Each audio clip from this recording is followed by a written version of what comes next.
इस सीरीज़ में हम जानकारी ले रहे हैं जीएसटी के बारे में, अर्थात गुड्स एंड सर्विसेज टैक्स के बारे में। पिछले सेशन में हमने जानकारी ली थी इंडियन बिजनेस सिनेरियो क्या है, टैक्सेशन सिस्टम क्या है इंडिया में, टैक्सेस किस किस प्रकार के हैं। इस सेशन में हम जानकारी लेंगे जीएसटी क्या है, उसकी इम्प्लीमेंटेशन और इसके अतिरिक्त और भी बहुत सारी चीज़ों की जानकारी हम इस सेशन में लेने वाले हैं। लेकिन आगे बढ़ने से पहले मैं आपको बता दूं कि यदि आपने हमारा चैनल अभी तक सब्सक्राइब नहीं किया है तो इसे सब्सक्राइब अवश्य कर लें, क्योंकि हम यहाँ पे जीएसटी से रिलेटेड सभी तरह के क्वेश्चंस के आंसर आपको उपलब्ध करवाने वाले हैं, वो भी प्रैक्टिकल एग्जांपल्स के साथ। तो आइए शुरू करते हैं इस सेशन में। जीएसटी आखिर है क्या और भारत में इसको इम्प्लीमेंट किस प्रकार से किया जाएगा। जैसा कि हम पिछले सेशंस में जानकारी ले चुके हैं कि सेंट्रल गवर्नमेंट के अलग तरह के टैक्सेस हैं, स्टेट गवर्नमेंट के अलग तरह के टैक्सेस हैं। दोनों तरह के टैक्सेस यदि आप मैन्युफैक्चरर हैं, ट्रेडर हैं या सर्विस प्रोवाइडर हैं, किसी न किसी लेवल पे आपको देने पड़ते हैं।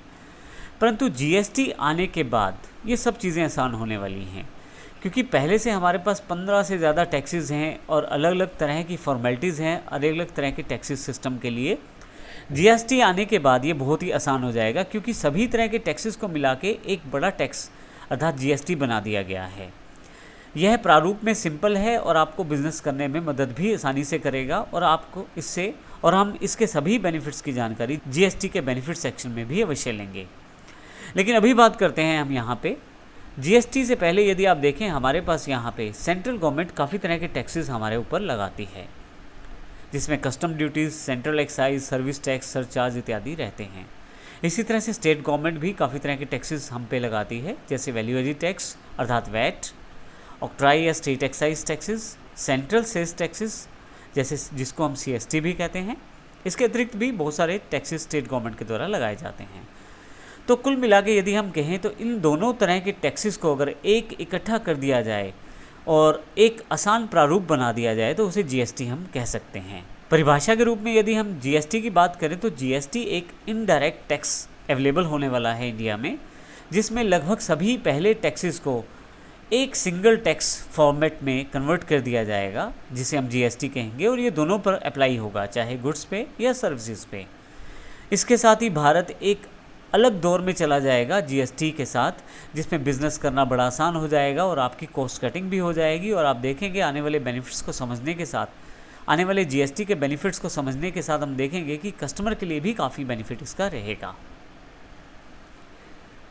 यदि हम जीएसटी के इम्प्लीमेंटेशन की बात करें तो भारत में जैसे हमारे पास 3 तरह के बिजनेस सिनेरियो थे, मैन्युफैक्चरर, ट्रेडर और सर्विस प्रोवाइडर।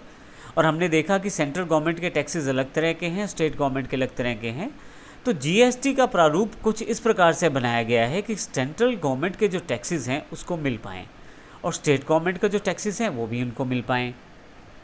अर्थात जो टैक्सेस सेंट्रल गवर्नमेंट से संबंधित हैं वो सेंट्रल गवर्नमेंट को मिल जाएं और जो स्टेट गवर्नमेंट से संबंधित टैक्सेस हैं वो स्टेट गवर्नमेंट को मिल जाएं। इसके लिए जीएसटी को कुछ इस प्रकार से बनाया गया है कि दोनों पक्षों को कोई भी नुकसान ना हो।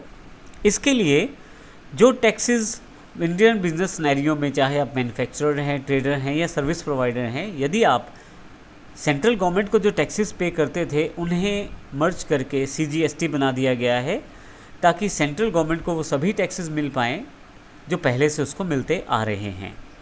इसी तरह से यदि आप राइट हैंड साइड की तरफ देखें तो स्टेट गवर्नमेंट को जो टैक्सेस मिलते थे, जैसे VAT, CST, octroi state excise इत्यादि, ये सभी को मिलाकर एक टैक्स बना दिया गया है एसजीएसटी अर्थात स्टेट जीएसटी, जो स्टेट गवर्नमेंट को मिलेगा। तो इस प्रकार से मुख्यतः 2 टैक्सेस यहाँ पे सीजीएसटी और एसजीएसटी बनाए गए हैं। सीजीएसटी जो है सेंट्रल गवर्नमेंट से संबंधित रहेगा और एसजीएसटी जो है वो स्टेट गवर्नमेंट से संबंधित रहेगा। परंतु यहाँ पे एक तीसरा भाग भी बनाया गया है, आईजीएसटी इंटीग्रेटेड जीएसटी, जो कि दोनों में बांटा जाएगा। एक भाग सेंट्रल गवर्नमेंट को मिलेगा और दूसरा स्टेट गवर्नमेंट को। अर्थात ये मुख्यतः उन डीलिंग से संबंधित रहेगा जो इंटरस्टेट डीलिंग्स रहती हैं, उसके ऊपर आईजीएसटी लगाया जाएगा। इसका अर्थ ये हुआ कि बहुत सारे टैक्सेस की जगह पर एक ही टैक्स लगाया जाएगा जीएसटी के रूप में, जिसके 3 भाग रहेंगे। सीजीएसटी, जिसमें सेंट्रल गवर्नमेंट से संबंधित टैक्सेस को लगाया जाएगा और जो सीजीएसटी टैक्स इकट्ठा होगा वो सेंट्रल गवर्नमेंट को पे करना होगा। एसजीएसटी, जो स्टेट गवर्नमेंट से संबंधित है, जितना भी टैक्स आप एसजीएसटी के रूप में लेते हैं वो स्टेट गवर्नमेंट को पे करना होगा। और यदि आप इंटरस्टेट डीलिंग्स में कार्य करते हैं तो IGST टैक्स आपको लेना पड़ेगा, जिसका कुछ भाग सेंट्रल गवर्नमेंट को मिलता है और कुछ भाग स्टेट गवर्नमेंट को मिलता है। अब यदि हम इस टैक्सेशन सिस्टम को समझने की कोशिश करें तो हमारे पास ये ड्यूल टैक्सेशन सिस्टम भारत में आ रहा है। अगर हम इसको प्रॉपर रूप में देखें तो अब कुछ यहाँ से आपको कुल मिलाकर पिक्चर क्लियर होगी GST के बारे में। जैसे कि यदि आप मैन्युफैक्चरर, ट्रेडर, सर्विस प्रोवाइडर कुछ भी हैं, अर्थात गुड्स में या सर्विसेज में किसी भी तरह से आप कार्य करते हैं, और यदि विद इन स्टेट आप कुछ बेचते हैं या खरीदते हैं तो आपको CGST और SGST चार्ज करना है या पे करना है। इसका अर्थ ये हुआ कि यदि आप अपनी ही स्टेट में कार्य करते हैं तो आपको CGST और SGST ही पे करना है। परंतु यदि आप किसी दूसरी स्टेट में कार्य करते हैं तो इस केस में आप CGST और IGST चार्ज करते हैं। और यहाँ पे यदि आप इसको पूरी तरह से समझने की कोशिश करें तो मुख्यतः दो तरह से ही आप बिज़नेस करने वाले हैं, या तो अपनी स्टेट में या दूसरी स्टेट में। दोनों केसेस में CGST तो लगना तय है, परंतु यदि आप अपनी स्टेट में बिज़नेस करते हैं तो वहाँ पे लगे हुए टैक्सेस अपनी स्टेट के गवर्नमेंट को जाते हैं, अर्थात स्टेट गवर्नमेंट को जाते हैं, इसलिए वहाँ पे SGST लगाया जाता है।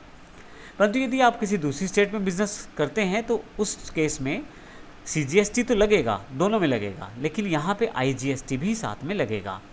IGST का कुछ शेयर सेंटर को जाता है और कुछ शेयर जो होता है वो उस राज्य को जाता है जिससे आप डीलिंग करते हैं। तो इस तरह से हमने देखा यहाँ पे ड्यूल टैक्सेशन सिस्टम है, एक बार में 2 टैक्स का सिस्टम है। चाहे आप अपनी स्टेट में कार्य करें, अपनी स्टेट में कार्य करने पर भी 2 टैक्स लगेंगे, CGST और SGST। चाहे आप दूसरी स्टेट में कारोबार करें, उसमें भी 2 टैक्स लगेंगे, CGST और IGST। तो इस प्रकार से हमने देखा हमारे भारत में अब ड्यूल टैक्सेशन सिस्टम शुरुआत होने वाली है, जिसमें पहले से काफ़ी सारे टैक्सेस को हटाकर केवल 2 टैक्सेस को ही इम्पोज किया जाएगा और उसी को ही आपको पे करना है as a manufacturer, as a trader, as a service provider. तो इस सेशन में हमने सीखा GST क्या है, भारत में GST को किस प्रकार से इम्प्लीमेंट किया जाएगा और ड्यूल टैक्सेशन सिस्टम किस प्रकार से भारत में लागू होना है। GST एक ड्यूल टैक्सेशन सिस्टम में लागू होगा तो हमने उसको भी सेशन में समझा है। तो यहाँ मैं आपको जाने से पहले ये ज़रूर बता दूं कि यदि आपने हमारा चैनल सब्सक्राइब नहीं किया है तो अवश्य कर लें, क्योंकि हम काफ़ी सारे एग्जाम्पल्स GST के यहाँ लाने वाले हैं। सभी GST की बारीकियों को हम यहाँ डिस्कस करेंगे ताकि GST से संबंधित सभी क्वेश्चंस का जवाब आपको मिल पाए। इसके लिए आपको केवल सब्सक्राइब करना है और हमारे वीडियो आप तक पहुँचते रहेंगे। धन्यवाद।